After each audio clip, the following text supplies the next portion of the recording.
Sampai sekarang Bang Irman merasa itu adalah operasi politik. Sangat, ya kan? Ya buktinya kan dibatalkan. Sebab kalau sebenarnya kalau operasi hukum, sebagaimana yang disampaikan oleh Ketua KPK yang dulunya adalah Ketua Hakim saya, Pak Nawawi Pomolango, dia mengatakan bahwa apa yang terjadi kepada Irman Gusman itu bukan OTT katanya, tapi itu adalah entrapment gitu, apa namanya? Penjebakan. KPK itu dirimut ya oleh kekuatan-kekuatan politik termasuk untuk menjegal lawan-lawan politik. Tetap terbuka kemungkinan itu.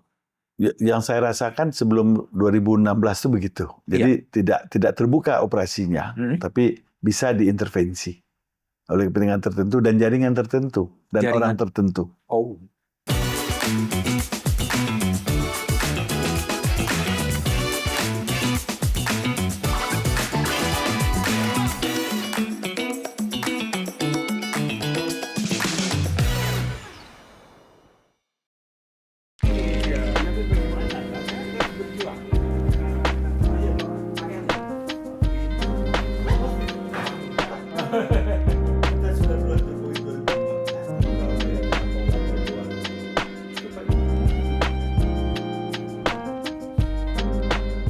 Oke, jumpa lagi di Back to BDM untuk ngobrol soal sosial politik yang mudah-mudahan bisa memberikan pencerahan kepada Anda dan bukan malah menyesatkan pikiran Anda. Tamu saya kali ini adalah sosok yang sebenarnya sudah saya kenal cukup lama ketika saya masih aktif di Harian Kompas dan menjadi bagian dari panel ahli ekonomi Kompas pada waktu itu. Dan sekarang menjadi sosok yang senior di Dewan Perwakilan Daerah. DPD itu lembaga yang berdasarkan konstitusi, tapi perannya nggak kedengaran sebetulnya dibandingkan dengan dominasi partai politik. Dan sosok yang tamu saya kali ini adalah orang yang paling senior di DPD, Irman Gusman. Saya akan ajak ngobrol Irman Gusman karena apapun publik mencatat beliau pernah terjerat dalam kasus korupsi tapi bisa bangkit dan kemudian terpilih lagi menjadi anggota Dewan Perwakilan Daerah dari Sumatera Barat. Bang Irman, gimana kabar? Baik, Mas Budi. Sehat ya? Alhamdulillah. Lu giang ya? Lebih muda kelihatan. Ya, kita nggak stres kan. Enjoy. Nggak stres ya? Iya, artinya kan dulu waktu pimpinan DPD kan gimana kan? Jadi enak nggak jadi pimpinan ya? Ya dalam konteks ketentraman, ketenangan ya, lebih enak jadi anggota. Karena di DPD itu beda dengan di DPR kan? Beda dengan DPR ya. DPD itu kan anggotanya yang berperan. Kalau di DPR itu kan pimpinan dan fraksi. Nah itu bedanya. Jadi apa namanya independensi anggota itu sangat besar. Ya pimpinan itu melayani anggota. Coba bayangin nggak? Pimpinan melayani anggota? Iya. Untung saya orang Padang. Karena orang Padang itu kan restoran Padang itu kan ada di atas. Kalau kita restoran Padang yang tradisional, waktu kita mau bayar di tempat bayaran, kan di atasnya itu kasirnya ada. Kalau Anda tidak puas, kalau Anda puas kasih tahu yang lain. Kalau Anda puas, tidak puas kasih tahu saya. Begitu. Jadi kalau ada anggota nggak puas, laporin pimpinan. Yes, itu baru ke dalam aja. Itulah. Oke, Bang. Bang Irman. Saya harus tanya kepada Bang Irman ya, pernah terjerat kasus korupsi apapun itu ya, pernah berada di penjara. Apa resep Anda bisa kemudian bangkit dan kemudian muncul lagi di DPD sebenarnya? Cara Anda untuk mensiasati kondisi itu gimana? Ya pertama ya tentu kita harus punya keyakinan apa yang terjadi pada kita itu kan karena kalau dalam Islam itu kan sudah diatur di Lauful Mahfudz gitu. Jadi kita hanya sebagai menjalankan skenario itu saja. Ya, itu yang keyakinan itu yang memudahkan kita dalam melaksanakan. Yang kedua keyakinan apa yang dituduhkan ke kita itu bukan seperti itu adanya. Ya kan? Tentu ada sebab dan akibat gitu loh. Jadi keyakinan terhadap diri kita sehingga kita bisa menghadapi semua cobaan itu dengan baik. Nah, jadi kembali sedikit ke peristiwa saya itu, ya karena Mas Budiman tahu persis ya bagaimana dinamika sebelum kejadian saya, ya karena lebih banyak move politiknya. Move politik. Ya terjadi karena ada keinginan untuk 2,5 tahun kan. Pimpinan DPD dibelah jadi dua. Iya dibuat 2,5 tahun. Nah oleh karena itu, ada peristiwa seperti ini. yang memang menjadi debatable ya masalah kasus itu.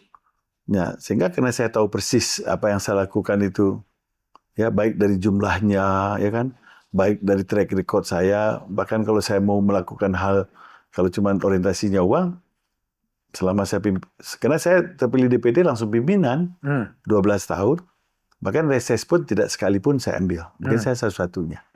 Ya, karena reses itu kan agak abu-abu juga dalam pelaksanaannya. Begitulah komitmen saya terhadap pekerjaan. Yang kedua, komitmen saya soal pemberantasan korupsi itu juga teruji juga gitu loh. Ya. Nah, soal peristiwa itu kan yang penting kan mensrianya. Itu kan masalahnya waktu itu kan pas bulan puasa saya datang ke daerah bersama wali kota dan pimpinan dewan ya menjelang lebaran atau agak pokok tinggi termasuk gula yang saya kenal gitu loh mengenai gula itu. Karena saya adalah komut di perusahaan, waktu itu di sebuah perusahaan Dharma Husa Sukses yang ada di Cilacap bersama partner saya di Singapura. Karena sebagai dewan kan tidak dilarang untuk berbisnis.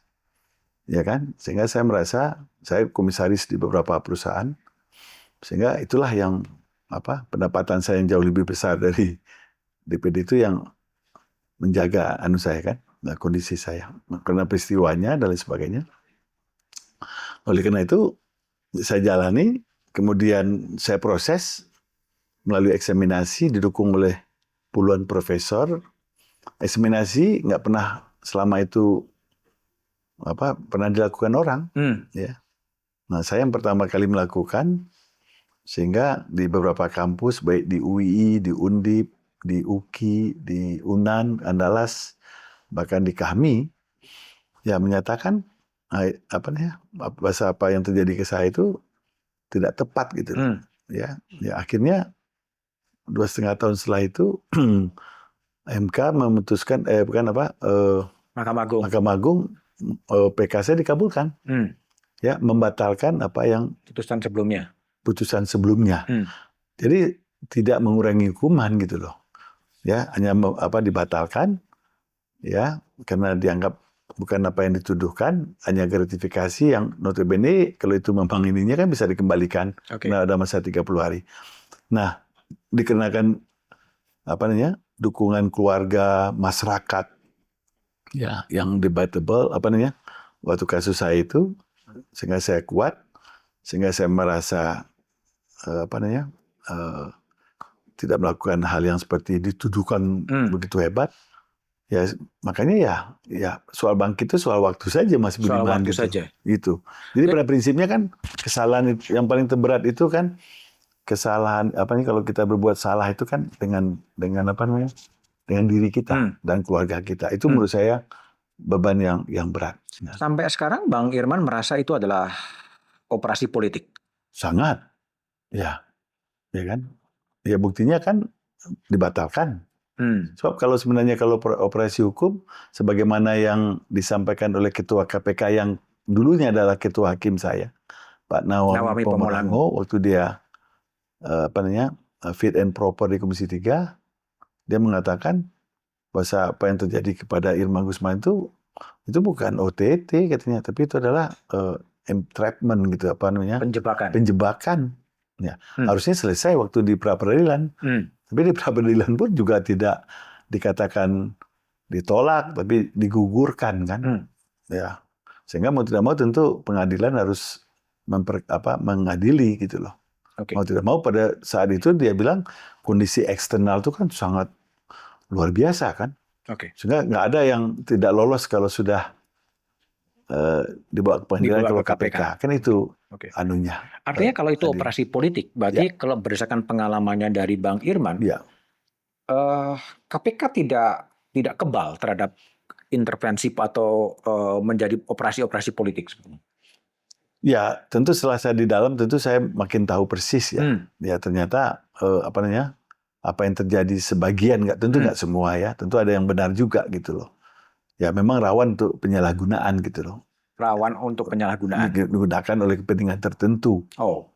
Ya kan? Nah, kan kita sudah bisa lihat beberapa kasus setiap menjelang pemilu kada gitu ya, tiba-tiba ada terhadap orang tertentu gitu ya. Nah, dan juga bagaimana waktu penyelesaian kasus itu ada yang diteruskan, ada yang tidak, kan tergantung penyidik saja. Ya. Nah, padahal kalau pas saya di dalam tentu saya lebih banyak informasi kan. Apa yang didapat informasi yang di dalam oleh Bang Irman dapatkan yang menunjukkan bahwa KPK yang kemudian selama ini dipuji publik sebagai lembaga yang independen, tetapi rentan terhadap intervensi berbagai kekuatan politik sebenarnya. Ya, sebenarnya kan kembali kepada nawaitu KPK itu dihadirkan. KPK itu kan dihadirkan karena TAP MPR kan. Saya kan juga anggota MPR 1998 2004 yang di mana dianggap pada fase Orde Baru itu kan rawan KKN korup. Nah, sehingga istilahnya itu institusi hukum kita kan nggak berjalan dengan baik, apa itu kehakiman, kejaksaan, dan juga polisi kan. Nah, KPK itu kan dianggap sebagai sebuah lembaga yang extraordinary gitu. Ya, yang luar biasa. Yang sifatnya ad hoc. Karena dianggap kita udah nggak percaya lagi dengan polisi dan kejaksaan. Ya, dengan pelaksana hukum ini kan, aparat hukum ini. Jadi ibaratnya itu kasarnya harusnya mereka pada saat itu kan obsesinya ya sudahlah KPK saja kita percayakan begitu, lebih kurangnya. Nah, tentu harusnya sasaran utamanya kan ibarat kita membersihkan lantai kan sapunya harus bersih gitu. Nah, harusnya KPK itu kan diarahkan kepada ya aparat penegak hukum. Di samping sistemnya harus diperbaiki, kan sudah baik. Ya pengadilan jadi terpisah dengan eksekutif ya. Ya mungkin kejaksaan udah waktunya juga lebih independen kan gitu ya. Dan lain sebagainya kan sistem. Nah, cuman KPK waktu itu ya tentu dalam mendirikannya tentu mau tidak mau kan untuk menjadi kualifikasi penyidik itu kan ada sekolah tertentu. Akhirnya yang masuk itu kan juga dari aparat kepolisian, kejaksaan dan sebagainya kan. Yang tentu mereka juga bagaimanapun juga punya hubungan juga dengan induknya dan sebagainya. Nah, artinya memang KPK itu dirimut ya oleh kekuatan-kekuatan politik termasuk untuk menjegal lawan-lawan politik. Tetap terbuka kemungkinan itu.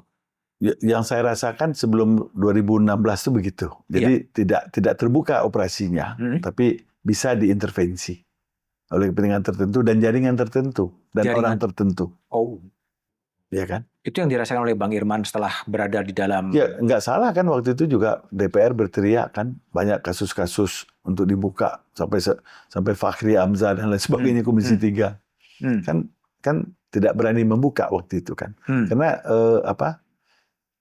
apa yang diharapkan terhadap hadirnya KPK dengan apa yang dia laksanakan kan tidak sebanding. Ya harusnya kan penegakan hukum terutama membersihkan dulu bagaimana hakim-hakim, ya kan, bagaimana kepolisian, bagaimana kejaksaan, kan begitu. Tapi kan ternyata dalam praktiknya kan memang keinginan itu ada dari civil society. Dulu kan KPK itu kan sudah cukup baik, para aktivis yang duduk, hanya barangkali mungkin mereka merasa berada di luar trias politika ya, merasa sudah berada di dalam negara kan begitu. Sehingga kadang-kadang bisa sulit juga dikontrol. Mungkin pada tingkat pimpinan waktu itu yang ya pada fase-fase pimpinan tertentu kan cukup baik kita lihat. Ya, tapi pada fase belakangan setelah 2 periode 3 periode kelihatan ada timbang balik kan selalu dia mengatakan wah ini OTT ini kan buka pintu awal gitu kan. Nah, harusnya kan pintu awal itu harus diselesaikan sampai tuntas. Dan ternyata kan kita lihat apa yang diproduksi oleh KPK, ya sekian ratus bupati, wali kota, gubernur, ya tanpa ada penyelesaian yang solutif dan komprehensif. Padahal kan apa sih kalau dianggap penyelenggara negara katakan tingkat provinsi, kabupaten, kota itu di mana sumber-sumber korupsi itu mudah kan cuma di pembelian barang, proyek, ya kan, jabatan kan begitu. Lebih kurangnya kan orang mau naik jabatan apa kan bayar gitu ya, pengadaan barang gitu loh. Kemudian lelang kontrak kan begitu. Tapi selalu kan terjadi hal yang sama. Padahal ambil contoh apa yang saya tangkap di PU umpamakan. Jadi di PU itu persoalan korupsi itu bukan ketika terjadinya, ya kalau dianggap itu korupsi. Waktu perencanaan pun sudah diatur gitu. Umpamakan harus ada semacam zaman kita waktu kuliah dulu ada biaya tak terduga kan begitu. Ada 10% allowance gitu. Seharusnya dalam perencanaan itu nggak boleh. Nah, 10% itu yang telah menjadi tradisi dianggap biaya. Nah, itulah yang merupakan yang dibagi-bagi itu gitu. Nah, harusnya kan itu harusnya kan KPK itu masuk dari hulunya gitu. Waktu proses perencanaan sebuah proyek itu ada sebuah proyek 100 miliar bangun jalan gitu loh. Nah, kan dari awal itu udah dikawal gitu loh. Jadi anjas ya, artinya memang sudah dibuka ya peluang untuk terjadinya korupsi sejak perencanaan ya. Iya, dan again and again gitu. Kalau saya ketemu dengan teman-teman yang ada di dalam kan, kepala PU Sumbar waktu itu, kepala PU Maluku, ya kan, saya bilang apa sih yang terjadi? Karena saya punya latar pengusaha juga. Jadi bilang begini, ya kenapa nggak waktu perencanaan itu benar-benar exactly tahu satuan itu berapa gitu, ya kan? Nah, kan ada range-nya gitu. Nah di luar itu nggak ada lagi biaya yang mungkin hari ini pun juga masih ada gitu. Jadi ada ruang gitu loh Mas. Jadi katakan proyek itu dinilai 100 miliar, padahal yang lekat kepada proyek itu sendiri mungkin 85 atau 90, tergantung daerahnya.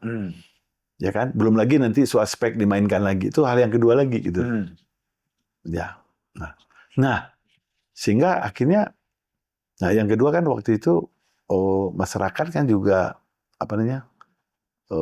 senang dengan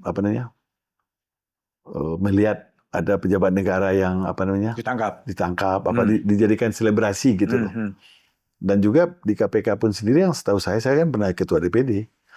Jadi kalau kita lihat struktur anggaran di KPK itu, katakan 800 miliar atau 1,2 triliun, 400 miliar itu untuk biaya komunikasi gitu. Biaya komunikasi? Iya. Komunikasi itu kalau pengalaman saya kan, jadi sudah ada kontrak dengan media TV, dengan media itu.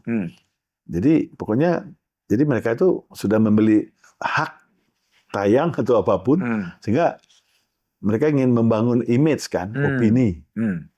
Ya, nah jadi image building ya. Image building gitu loh. Nah, dan KPK itu yang paling tinggi biaya lembaga, bahkan DPR pun kalah. DPD itu anggarannya jauh di bawah itu. Yang bawahnya kita kontrak dengan stasiun tertentu, dengan media tertentu kan. Nah, dan tergantung bagaimana komunikasinya. Jadi akhirnya mereka bekerja dalam konteks itu gitu. Buat saya ini kan jadi catatan ke depan gitu. Oleh karena itu reputasi yang mereka peroleh secara instan sehingga menjadi lembaga yang sangat kredibel, pernah kan bahkan mengalahkan yang paling tinggi pun kayak TNI di berbagai survei. Nah kalau sekarang kan kita lihat ya justru di bawah Jaksa Agung, mungkin di bawah polisi pun KPK-nya. Apa yang terjadi kemudian KPK pernah menjadi lembaga yang dipercaya publik gitu, di atas TNI, di atas kepolisian sampai sekarang terpuruk. Apa yang terjadi sebenarnya menurut? Ya kredibilitasnya. Kredibilitas daripada pimpinan KPK. Kemudian waktu itu kan independensinya dengan instansi yang utamanya itu kan pernah juga clash kan ya. Cicak buaya. Ya kan dan sebagainya kan. Nah, kalau lihat rekam perjalanan yang termasuk yang dialami oleh Bang Irman, kira-kira masa depan KPK ini mau gimana sih sebenarnya? Akan tetap dipertahankan seperti yang ada sekarang dengan catatan ada peluang di remote secara politik gitu, atau mau jadi seperti apa sebetulnya? Ya, kalau saya tentu melihat pemberantasan korupsi ini tetap masih menjadi agenda utama kita. Ya. Nah, dan menurut saya pada konteks itu, walaupun kepercayaan publik terhadap kejaksaan sudah mulai meningkat, ya, tetapi terhadap lembaga yang lain kan debatable, ya, seperti yang terjadi di peradilan hakim, yang hanya seorang pegawai aja bisa punya uang 1 triliun itu yang di rumah, itu yang kita temukan. Tentu publik merasa bagaimana yang lain kan begitu, ya, sehingga timbul merasa mungkin seolah pejabat ini uangnya mungkin sudah begitu semua kan gitu. Nah, jadi ketika kepercayaan terhadap pejabat, terhadap aparat hukum itu kan masih rendah gitu ya. Nah, harapan kita ya tentu KPK ini menurut saya harus lebih diperkuat sebenarnya. Diperkuat? Ya, dalam konteks saya. Cuman arah kebijakannya untuk siapa gitu. Ya. yang seperti saya katakan lagi, ya harus dalam bagaimana menjadi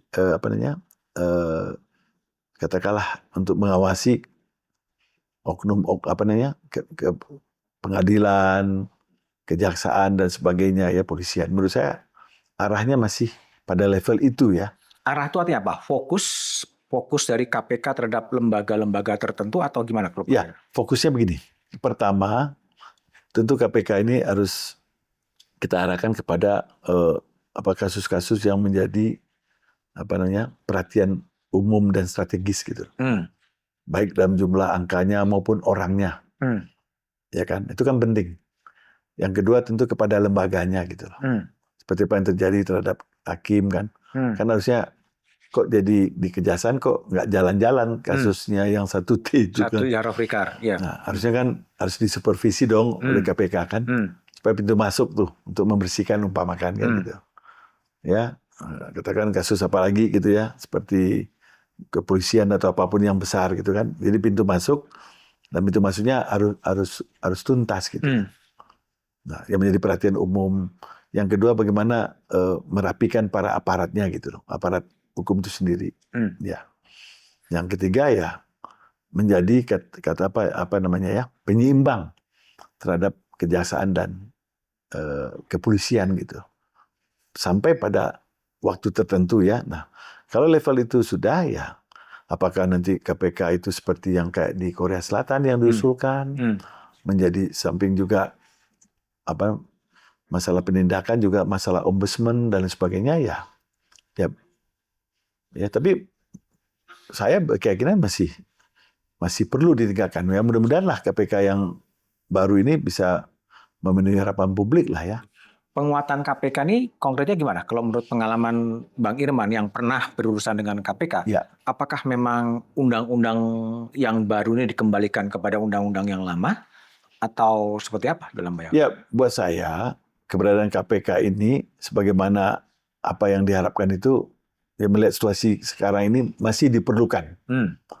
Tentu undang-undang yang lebih independen tentu ya perlu kita sempurnakan lah. Ya, yang lebih kredibel. Kemudian juga penyidiknya juga harus yang independen dan sebagainya gitu. Ya. Ya kita lihat aja apa yang terjadi di Korea Selatan kan. Ya, begitu independennya aparat hukum bisa menangkap bahkan presiden sekalipun gitu. Presiden. Ya, apakah itu mungkin pada kejaksaan yang masih di bawah presiden yang berada dalam kabinet? Ya, kecuali ada keberanian dari presiden untuk menjadikan kejaksaan itu di luar kabinet begitu. Yang lebih independen kan. Nah, ini kan harusnya kan KPK yang bicara ini. Ya.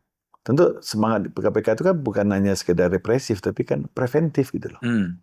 Ya tentu diisi oleh orang yang bukan saja hanya sekedar OTT itu kan cuman show saja. Oke lah gitu ya. Saya salah satu menjadi objeknya kan. Ya kan. Jadi artinya sudah istilahnya maupun ketua DPR, ketua DPD waktu itu kan sudah ada. Kan udah. Nah sekarang where is the beef? Mana dong yang sebenarnya gitu? Ada nggak perbaikan gitu loh? Ada nggak berdampak terhadap indeks persepsi korupsi kita makin baik? Ya kan? Toh yang kita rasakan di publik bisnis as usual saja gitu loh. Ya kan? Nggak ada banyak perubahan gitu. Kalau kembali tadi ke Bang Irman katakan pegawai Mahkamah Agung. Dia contoh nih. Iya, contoh yang menyimpan uang katanya 1 triliun. Hampir sampai 1 triliun gitu. Dan proses di Kejaksaan Agung pun kelihatannya publik minimal tidak ada melihat kemajuan yang signifikan. Itu uang dari siapa, uang dari mana, aliran uang kemana.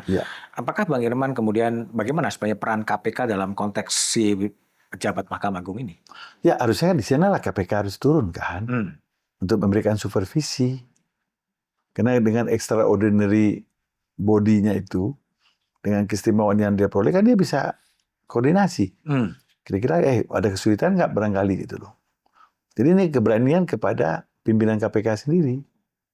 Teman sekarang kan dengan undang-undang baru kan mereka sebagai penyidik pun kan nggak punya lagi gitu loh. Iya.